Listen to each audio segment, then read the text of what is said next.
This video is about how I built this golf club regripping station. I'm an avid golfer, not a good one, but avid, and I change my own golf grips at least once a season. Lately, though, I've been changing grips for my family and my friends, and I've gotten to do it just enough that I was looking for a dedicated thing to regrip golf clubs with. And looking online, the dedicated thing options were a little bit out of my price range, anywhere from $150 to mid $200, all the way up to over $500. So I decided to make my own. My design features an adjustable face alignment guide, a sliding length adjustment arm, a spot to put golf grip tape, a modified drill press vise, and also an offset in the back to attach a solvent drip pan. So lumber prices being what they are, I'm going to make this out of scrap pieces I have on hand, mostly oak hardwood flooring, a piece of Brazilian cherry, some oak, and then a piece of maple you'll see later on. You could save yourself the trouble of these first couple of steps by making this out of 3/4 inch plywood, and to be quite honest, it'd be easier to do it that way, but because I want this to last for a while, and because I have it on hand, I'm going to make it out of oak. Passing it through the planer, and I'm pointing out the part that will go in first and the part that will go in last, and that's by design because those ends will catch the planer snipe. Google planer snipe if you don't know what that is, but these ends are going to be cut off, so it won't be an issue. And so once I trim off the excess, I'm left with two pieces, one broader platform piece and one more narrow sliding piece. As far as dimensions go, the base has a width of about 7 3/4 of an inch. Its length is just about 20 3/8 of an inch, and it has a 3.5 inch offset for a solvent drip pan to attach to. The narrow sliding piece has a 3-inch width, and its length is just under 17 inches, 16 7/8 or so.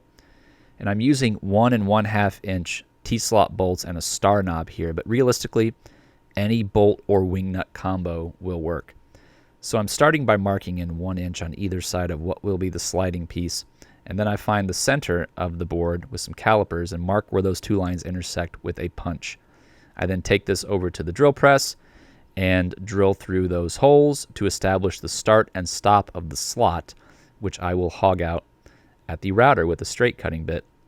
You really need to make sure you're not trying to remove too much material at the router with each pass, or else you might burn your motor out. So take your time and slowly hog this out. This is actually my finishing pass after several previous passes. So I drilled out a hole for the T-slot bolt. If you want to know what the dimensions are there, just pause the video and read the ruler. It's moving too fast for me. But on the underside, I drilled a little bit of a recess so the flange of the T-slot bolt does not protrude out and can actually sit under flush when I epoxy it in. The next step is to cut out a slot for some tabs, and I'm using my table saw sled, a stop block, and a spacer. I make one cut, remove the spacer, and then I make another cut. This ensures that my slots are going to be the exact same width. And once I hog out that material, I can go ahead and cut some tabs to fit, and I just glue them in. These tabs are what you can attach clamps to, or you can do what I did, which is just screw directly through these tabs into your workbench. So now I'm cutting the back guides for the sliding piece. These need to be just a little bit thicker than the sliding piece itself. I clamp a speed square at that 3.5 inch line, and then I go ahead and position the sliding piece and those guides in place. And I'm using pieces of paper just to offset it a little bit so there's not much play in the slot there. And once that dries, I go ahead and apply some guides at the front with CA glue and activator. These need to be a little bit shorter than the sliding piece, but realistically, they need to be a lot longer than just this little tab, because what will happen is the sliding piece will get past those back guides and will start to wiggle. So if you look here, I added 2 more pieces to connect that line. So the next step is to cut the platform that the clamp will sit on. I'm just sort of marking it out here and then cutting it out at the table saw, and I'm gluing it on. First, the one thing you want to watch out for is that you don't want to get any glue on the inside edge. If there's any squeeze out on the inside, that's going to be almost impossible to clean up, and it will prevent that sliding piece from functioning properly. So stay away from the inside edge. Just position the platform nice and perpendicular, and then just weigh it down with some heavy weight.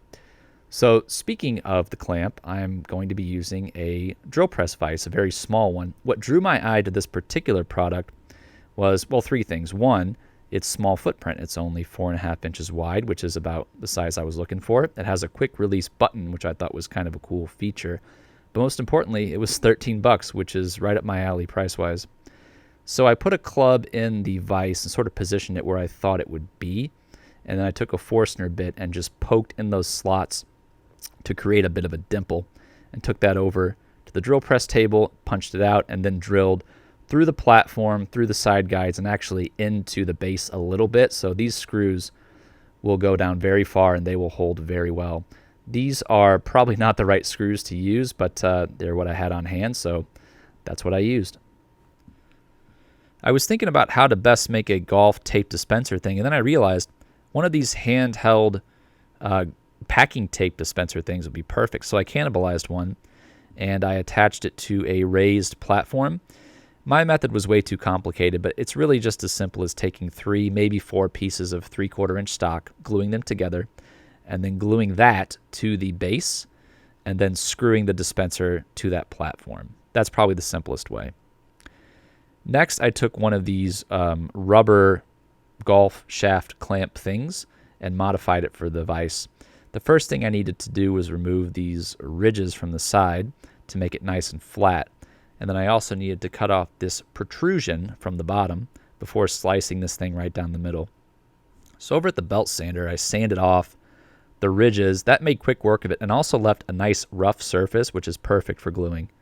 I cut off the bottom on the bandsaw and then sliced the thing right down the middle. I needed to roughen up both jaws because whenever you're gluing, you need to make sure that both surfaces are nice and rough so the glue has something to bite into. This vise has a nice smooth finish, so I had to rough it up with some sandpaper first. Just using 2-part epoxy here and applying it to both jaws and both sides of the rubber pad as well. One thing I want to note here, you need to avoid getting any epoxy on this movable jaw here toward the bottom. If you get any there, it's just going to lock that movable jaw in place and your vise won't work anymore. So stay away from the bottom, and I'm using a piece of oak to spread out the clamping pressure, and I just put the 2 pieces in and clamp them up. So while this dries, I'm going to work on the final part, which is the adjustable face alignment guide. For that, I'm using a piece of maple and a strip of, I think this is Jatoba, Brazilian cherry. It's going to give me a nice contrast, I think. So I glued them together and sanded and cut it down. I also scribed some lines with a caliper and filled them in with red marker, and I got this result, which I kind of like. I very carefully established the width of the sliding piece because this needs to fit around the sliding piece, and it needs to be a fairly snug fit. So I first establish the edges and err on the side of caution. If it's a little bit too small, that's fine. I can always widen it later. And then I hog out the rest of the material with a series of table saw cuts and then snap those tabs off with a hammer and then pass it over the spinning blade to flatten out that top. So it fit right over the sliding piece just fine. And I went ahead and punched right about the middle of that maple piece. Over at the drill press, I'm drilling through the maple piece and just barely into the oak sliding piece, and then taking off the maple and finishing the drill through the oak piece. My drill press is not long enough to do that all the way in one consecutive drill, so I had to, with the bit in the hole, raise it up just a little bit to finish off the cut. It worked just fine, though, and the bolt I used fit and everything moved nicely. You can see the right side, it kind of moved. I had to epoxy that in place later off camera. So the last thing I need to really do is put a round on this, and I'm using just a simple file to do that. Both sides, and hit it with some sandpaper, and that's really all it took. The final thing is to epoxy in the T-slot bolts. I'm going to roughen up the flange. I'm going to put copious amounts of epoxy on it, and just line it up right in the middle there, and then clamp it into place and let it dry. So after a couple coats of lacquer, it's time to try it out. I took the shortest club in my bag, which is a wedge, and I put it in the clamp and clamped it up there. I then adjusted that alignment guide so it was against the sole of the club, and then tightened down the sliding piece. And I found out that I could do every single operation needed to regrip a club with this clamped up. I could remove the grip, I could remove the tape, clean it off. The tape dispenser's fine. The only problem is it's not all that easy to rip the tape off. I kind of didn't rip it off flush a few times, and that's more of a first world problem, though.